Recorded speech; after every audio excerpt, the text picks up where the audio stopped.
Hello students, good morning. Welcome to our nice mathematics channel. Myself Jaya sir, and today I will teach you mensuration of the class 9th exercise 13.4 from question number 5 onward. आज हम लोग 9th class के जो mensuration है exercise 13.4 जिसमें sphere और Hemy sphere है उसके बारे में हम लोग आज क्वेश्चन करने वाले हैं।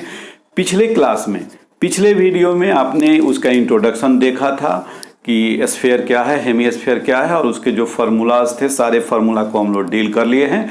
यदि आपने पिछला वीडियो नहीं देखा है तो आप आई बटन टच करके पहले उस वीडियो को देख लीजिए, तब इस वीडियो को देखिए, पूरी बात समझ में आएगी। ये काफ़ी इम्पोर्टेंट चैप्टर है और आज के सवाल जो हैं, आज के क्वेश्चंस जो हैं वो बहुत ही इम्पोर्टेंट हैं एग्जामिनेशन के पॉइंट ऑफ व्यू से। तो आइए हम लोग स्टार्ट करते हैं क्वेश्चन नंबर 5। क्वेश्चन नंबर 5 में कह रहा है कि एक हेमी स्फेरिकल बाउल है, यानी कि एक अर्ध गोला है, आधा गोला है। ये इसका इनर डायमीटर जो है वह दिया हुआ है 10.5 सेंटीमीटर। अब कहता क्या है, ये आपसे डिमांड क्या कर रहा है, कह रहा है कि आप फाइंड आउट कीजिए कि इसके इनर सरफेस में अगर टीन प्लेटिंग करना हो आपको, जिसका कॉस्ट दिया हुआ है ₹16 पर 100 cm², ये कॉस्ट दिया हुआ है। क्वेश्चन को एक बार फिर से समझ लीजिए। ये एक हेमी स्फेरिकल बाउल है, कटोरा है, जिसका इनर डायमीटर जो है वो 10.5 सेंटीमीटर है। इसलिए इसका रेडियस हम निकालेंगे तो इसका हाफ कर देंगे, डेसिमल को हटा के एक जीरो दे दिए, ये 21/4 सेंटीमीटर आ गया। अब कह रहा है कि इसका जो अंदर में इनर सरफेस में टीन प्लेटिंग करना है, जिसका कॉस्ट है ₹16 पर 100 cm²। इसका मतलब हुआ कि 100 cm² का जो कॉस्ट है वह कितना है, 16 रुपीज है। तो 1 cm² का, therefore cost of tin plating of 1 cm² equal to हो जाएगा 16/100 रुपीज। यानी कि उसको क्या करेंगे, 16 को 100 से डिवाइड कर देंगे। पहला काम हमें करना क्या है, ये देखिए, इसका कर्व सरफेस एरिया निकालना है। अंदर का रेडियस है, अंदर का ही निकालेंगे। लिखेंगे since curve surface area of hemisphere ये होता है 2πr²। 2πr², तो 2 × 22/7 × 21/4 × 21/4 cm²। ये कैंसिल होगा, 7 3 जा 24, ये 2 2 जा 4, 2 से 11, यानी 11 × 63 divided by 4 cm²। That is 11 3 जा 33, 11 6 जा 66, 3 69 डिवाइडेड बाई 4 cm²। ये एरिया निकल गया। किसका एरिया निकला, इस हेमी स्फेरिकल बाउल के अंदर का जो कर्व सरफेस है उसका। इसी को चूंकि हमें क्या करना है, टीन प्लेटिंग करना है, तो लिखिए दिए यहाँ cost of tin plating of 1 cm² equal to 16। Therefore cost of tin plating equal to क्या हो जाएगा, ₹16/100 इंटू 693/4। 4 4 जा 16। अब 4 से मल्टीप्लाई करेंगे, 4 3 जा 12, 4 6 9 जा 36, 37 हो जाएगा। अब 24 और 3 27 डिवाइडेड बाई 100। अब 100 से डिवाइड करेंगे तो ये हो जाएगा 27.72 एंड दैट्स योर आंसर। तो क्वेश्चन को आप पॉज कर लीजिए वीडियो को और ऐसे ही उतारेंगे। आप इधर से इसको नोट करते हुए तो यहाँ से कर लेंगे। बहुत ही सिंपल क्वेश्चन है, इसको एक बार फिर से आप समझ लीजिए, कोई डाउट हो क्लियर हो जाएगा। फिर भी कोई डाउट रहे तो आप कमेंट बॉक्स में उसको कमेंट जरूर करेंगे और पूरे वीडियो में बने रहिए। इस तरह के आज के एक्सरसाइज के जितने इंपॉर्टेंट क्वेश्चन हैं वह सब हम आपको बताने वाले हैं। और यदि अभी तक आपने चैनल को सब्सक्राइब नहीं किया है तो देर नहीं करना है, नीचे में जो लाल बटन है सब्सक्राइब का उसको टच कर देना है और ऑल नोटिफिकेशन के लिए बेल आइकॉन को भी दबा देना है, ताकि जब भी वीडियो अपलोड हो आपको मिल जाए। और अंत में वीडियो यदि आपको अच्छा लगता है तो लाइक भी करना है, अपने दोस्तों में शेयर करना है और कमेंट करके कोई परेशानी हो तो उसको बता देना है। यहाँ है क्या ध्यान रखना है कि आपका यहाँ पर एक हेमीस्फेरिकल बाउल है और उस बाउल का डायमीटर दिया हुआ है, डायमीटर से हमने रेडियस निकाल लिया, रेडियस निकालने के बाद इसका कर्व सरफेस एरिया निकाला 2πr² और ये आया हमारा 693/4 cm²। अब हमारे पास जो दिया है क्वेश्चन में वह क्या है, कॉस्ट ऑफ टिन प्लेटिंग है ₹16 पर 100 cm²। तो 1 cm² का 16/100 हो जाएगा, उसको एरिया में मल्टीप्लाई कर देंगे, हमारा टोटल कॉस्ट आ गया ₹27.72 यानी 27 रुपीज 72 पैसे। Note down and I will come with next question. तो our next question is find the radius of a sphere whose surface area is given that 154 cm²। तो बच्चों ये क्वेश्चन काफी छोटा और काफी इंपॉर्टेंट क्वेश्चन है, आप इसको एकदम पलक झपकते बना लेंगे। क्या दिया हुआ है यहाँ कि एक स्फीयर है और उस स्फीयर का क्या दिया हुआ है, सरफेस एरिया दिया है। आपको पिछले वीडियो में बताए थे कि सरफेस एरिया ही एक ही होता है स्फीयर में। यदि उस वीडियो को आप नहीं देखें तो फटाफट उसको देख भी लीजिए। एक स्फीयर है जिसका सरफेस एरिया दिया हुआ है, तो सरफेस एरिया ऑफ स्फीयर ये कितना दिया हुआ है 154 cm² और सरफेस एरिया से हमारे पास मतलब 4πr² इक्वल टू 154। हमें रेडियस ही निकालनी है, तो 4 इंटू 22/7 इंटू रेडियस का square into equal to 154, that is r² equal to 154 into 7 divided by 4 into 22। अब इधर से उधर जब जाएगा तो जो नीचे है ऊपर आ जाता है, ऊपर वाला नीचे, यानी जो मल्टीप्लाई है वो डिवाइड हो जाएगा और जो डिवाइड है उससे मल्टीप्लाई हो जाएगा। इससे इसको कैंसिल कीजिए, ये आ जाएगा 7, यानी कि r² equal to 49 divided by 4, therefore r equal to √49/4, root इसका 7 इसका 2 that is 3.5 centimetre and that's is your answer. तो क्वेश्चन काफी छोटा, आंसर काफी इजी ढंग से निकल गया। फटाफट वीडियो को पॉज कीजिए और नोट डाउन कीजिए। हम नेक्स्ट क्वेश्चन लेके आते हैं। The next question is 7। It is given that the diameter of the moon is 1/4 of the diameter of the earth। Question में दिया है कि मून का डायमीटर जो है वह अर्थ के डायमीटर का 1/4 है। तो हमें निकालना क्या है, ratio of their surface area. तो ये हमेशा आप क्लियर रखेंगे कि जो भी ये प्लैनेट्स वगैरह हैं या सैटेलाइट्स हैं, ये सभी को हम लोग एक स्फेरिकल मान लेंगे, that is sphere. It is also given that it is spherical in shape. तो मून हो या अर्थ हो, सब हमारा कैसा होता है, स्फेरिकल होता है। तो यहाँ इस क्वेश्चन में क्या दिया हुआ है, कंफ्यूज नहीं होना है।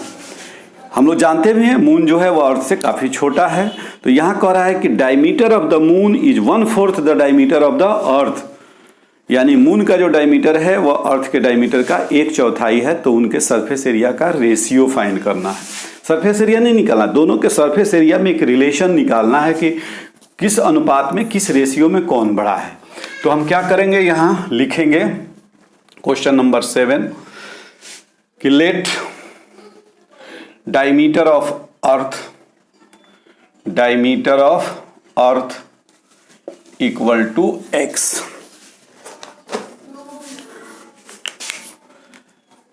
देयरफॉर रेडियस अर्थ का क्या हो जाएगा, r मान लेते हैं, तो x divided by 2। Therefore diameter of moon 1/4 है, तो x डिवाइडेड बाई 4। देयरफॉर इसका रेडियस स्मॉल r मान लें तो x/4 तो है, फिर उसका हाफ करेंगे x/8। अब हमें निकालना क्या है, दोनों का ratio, means ratio is also defined at comparison by division. तो हम क्या करेंगे, लिखेंगे surface area of moon. Question में जैसे दिया गया रहेगा वही चीज ध्यान में रखना है। क्वेश्चन में ये दिया हुआ है, पहले क्या दिया हुआ है, मून दिया हुआ है, अब बाद में दिया है सन। तो जो पहले दिया रहेगा उसको ऊपर लिखेंगे, जो बाद में दिया गया रहेगा उसको नीचे लिखेंगे। तो surface area of moon divided by surface area of earth. तो surface area of moon 4πr² और surface area of earth 4π capital R square. ये 4 पाई से 4 पाई कैंसिल हो जाएगा। अब क्या होगा, स्मॉल आर का स्क्वायर, ये हो जाएगा आपका x बाई 8 का square divided by x by 2 का स्क्वायर। अब एक्स स्क्वायर डिवाइडेड बाई 64, ये उलट देंगे तो 4 बाई एक्स स्क्वायर।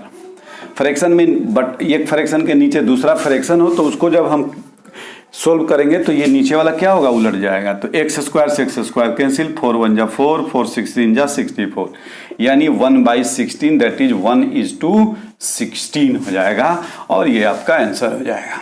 इसमें कंफ्यूज नहीं करना है, अगर अर्थ पहले देगा तो 16:1 होगा। यानी इसका मतलब ये हुआ कि अर्थ का जो सरफेस एरिया है वो मून से 16 टाइम्स ज़्यादा यानी 16 गुना अधिक है। तो इसको पॉज करके फटाफट नोट कीजिए, हम नेक्स्ट क्वेश्चन के साथ आते हैं। नेक्स्ट क्वेश्चन जो है वह 8 में दिया हुआ है कि एक स्फेरिकल हेमी-स्फेरिकल बाउल है जिसका थिकनेस जो है वह 0.5 सेंटीमीटर है। क्वेश्चन नंबर 8 है, थिकनेस मतलब मोटाई जो है दीवार की, थिकनेस ऑफ बाउल ये है आपका 0.25 सेंटीमीटर। इसका इनर रेडियस भी दिया हुआ है, इनर रेडियस अंदर का रेडियस, इनर रेडियस दिया हुआ है 5 सेंटीमीटर। कहने का मतलब है कि एक बाउल है, इस दीवार की जो मोटाई है वह मोटाई भी दिया हुआ है 0.25 सेंटीमीटर, ये अंदर का रेडियस है 5 सेंटीमीटर। तो जरा सा मोटाई को ऐसे आप सपोज कीजिए कि मोटाई अगर ये 0.25 सेंटीमीटर है और अंदर का रेडियस यहाँ समाप्त होता है तो बाहर का रेडियस यहाँ समाप्त होगा। तो यानी अंदर वाले इनर रेडियस में हम ऐड कर देंगे थिकनेस को तो आउटर रेडियस निकल जाएगा। देयरफॉर आउटर रेडियस क्या हो जाएगा, 5.25 सेंटीमीटर। अब आपको निकालना क्या है, आउटर कर्व सरफेस एरिया। क्या निकालना है, क्वेश्चन में दिया हुआ है कि find the outer curve surface area of the bowl. तो आउटर रेडियस निकल गया तो इसका आउटर कर्व सरफेस एरिया निकल जाएगा। Therefore outer curve surface area of bowl ये क्या हो जाएगा, गौर से देखिए, 2 pi R square, 2 pi R square. चूंकि ये बाउल है, हेमीस्फीयर है, तो हेमीस्फीयर के लिए कर्व सरफेस एरिया यही है 2 पाई आर स्क्वायर। तो ये क्या हो जाएगा हमारा, 2 पाई का वैल्यू नहीं दिया है तो 22/7, रेडियस अभी हम लोग निकाल के रखे हैं 5.25 इंटू 5.25 सेंटीमीटर स्क्वायर। अब ये 7 से ये कैंसिल हो जाएगा, 7 7 जा 49 और 7 5 जा 35। अब इसको हम क्या करेंगे, मल्टीप्लाई करेंगे तो 44 इंटू 5.25 इंटू 0.75 सेंटीमीटर स्क्वायर हो जाएगा आपका 173.25 सेंटीमीटर स्क्वायर और ये हो जाएगा आपका आंसर। तो इस तरह से आप काम करेंगे, थोड़ा बहुत तो मेंसुरेशन है तो कैलकुलेशन होगा ही, आएगा ही, उसको रफ में कैलकुलेट कर लेंगे और कैलकुलेशन को रफ में करने के बाद यहाँ फ्रेश आंसर लिख लेंगे। एक बार इसको और देख लीजिए, ये एक हेमीस्फेरिकल बाउल है जिसका अंदर का रेडियस 5 सेंटीमीटर दिया हुआ है, इसका जो थिकनेस है यानी इसके दीवार की जो मोटाई है वो 0.5 सेंटीमीटर है। अब आउटर कर्व सरफेस एरिया निकाल, अगर इनर कर्व सरफेस एरिया निकालना होता तो थिकनेस को यूज ही नहीं करते हम लोग, क्वेश्चन में समझिए दिया ही नहीं होता, अगर दिया भी होता तो यूज नहीं करते, 5 लेकर के काम करते। लेकिन अब थोड़ी सी मोटाई बढ़ गई है, सेंटीमीटर में 0.25 सेंटीमीटर, तो रेडियस में वो ऐड कर दिए। अब हमारा आउटर रेडियस जो है वो हो गया 5.25 और कर्व सरफेस एरिया के लिए फॉर्मूला है ये 2 पाई आर स्क्वायर, ये तो पुट करना है और गुना भाग कर देना है, मल्टीप्लिकेशन और डिवीजन का काम है डेसिमल का। इसको हम मल्टीप्लाई किए, डिवाइड किए, सब करने के बाद ये हमारा 173.25 सेंटीमीटर स्क्वायर आ गया। तो इस तरह के वीडियो के लिए आप बने रहिए। एक और क्वेश्चन इस एक्सरसाइज में बचा हुआ है जो काफी इंपॉर्टेंट है, उसको हम बताते हैं। वीडियो को पॉज करके इसको फटाफट नोट कर लीजिए। Other students, our next question is question number 9. A right circular cylinder just enclosed a sphere. कहने का मतलब है कि यहाँ एक सिलेंडर है और वह सिलेंडर के अंदर जस्ट एक स्फीयर है जिसका रेडियस r है। ये इस तरह का शेप है, एक सिलेंडर है, ये सिलेंडर का पेदी हो गया बॉटम, ये सिलेंडर का ऊपर वाला पोर्शन हो गया। इसके अंदर एक ऐसा स्फीयर है जो इसके चारों दीवारों को चारों तरफ से इसे टच करते हुए आ रहा है, इस तरह से है। इसकी जो रेडियस है वह आर है। तो क्लियरली है कि ये स्फीयर यदि टच कर रहा है सिलेंडर को तो सिलेंडर का भी रेडियस आर होगा। सिलेंडर का जो हाइट होगा वो आर प्लस आर 2r हो जाएगा। अब क्वेश्चन क्या कहता है ये देखिए, surface area of the sphere. तो पहले हम लोग इसको क्लियर कर लें 9 का 1 के लिए, since radius of sphere equal to R, therefore surface area of sphere 4 pi R square, that is your answer. Radius का वैल्यू नहीं दिया तो यही आंसर हो जाएगा। नेक्स्ट क्वेश्चन में क्या कहता है कि curve surface area of the cylinder, curve surface area of the cylinder, यानी सिलेंडर का कर्व सरफेस एरिया क्या होगा। तो सिलेंडर का कर्व सरफेस एरिया क्या होता है 2 पाई आर एच। तो अब चूंकि यहाँ इसको ध्यान देना है, बढ़िया से देख लेना है कि ये स्फीयर जो है वह पूरी तरह से इनक्लोज्ड है इस सिलेंडर में, यानी टच कर रहा है चारों तरफ से, इधर भी, ऊपर नीचे भी। तो ऐसी स्थिति में यदि रेडियस सिलेंडर का भी क्या होगा जितना स्फीयर का होगा, तो लिखेंगे सिंस रेडियस ऑफ सिलेंडर हमारा क्या हो जाएगा, ये भी आर होगा। Therefore height of cylinder H आपका क्या होगा ये देखने के बाद। तो हाइट तो यहां से यहां तक पूरा होगा ये एच नीचे तक, यानी कि यहां से अगर काउंट करें तो ये रेडियस, ऊपर वाला रेडियस नीचे वाला दोनों रेडियस, यानी डायमीटर ऑफ द स्फीयर, तो ये हो जाएगा 2r। अब हमारा इसका कर्व सरफेस एरिया बहुत इजी से निकल जाएगा। Curve surface area of cylinder formula आपके पास है 2 पाई आर एच। तो 2 पाई आर का वैल्यू मालूम ही नहीं है, आर तो आर रखना ही है, मालूम क्या, एच है 2r, ये 2 2 जा 4 पाई आर स्क्वायर, ये भी यहीं आ गया, ये भी कितना आ गया 4 पाई आर स्क्वायर। यानी curve surface area of cylinder is also equal to 4 pi R square and surface area of cylinder is also 4 pi R square. अब क्या निकालना है, क्वेश्चन नंबर 3 कह रहा है कि ratio of area obtained in 1 and 2, यानी 1 में जो एरिया आया वह और 2 में जो एरिया आया वह दोनों का रेशियो निकालना है। तो निकाल दीजिए, ratio of area of sphere to cylinder, यानी कि 4 pi R square divided by 4 pi R square. तो जब सेम आ गया तो 1:1 आ जाएगा, 1:1, यही आपका क्या हो जाएगा आंसर हो जाएगा। तो इस तरह से आज हम लोगों ने एक्सरसाइज 13.4 जिसमें स्फीयर और हेमी स्फीयर था हम लोगों ने क्लियर कर लिया। अगले वीडियो में हम लोग एक्सरसाइज 13.5 करेंगे। तो इस तरह से आप नाइस मैथमेटिक्स चैनल के साथ बने रहिए, आपको सारे सवालों के जवाब बड़ी आसान लैंग्वेज में मिल जाएंगे। और एक लाइक करना नहीं भूलिएगा, सब्सक्राइब तो आप करिए लिए होंगे, यदि नहीं किए होंगे बीच में पढ़ते समय तो आप ज़रूर सब्सक्राइब कर लीजिए और लाइक कर दीजिए। फिर हम मिलते हैं अगले वीडियो में।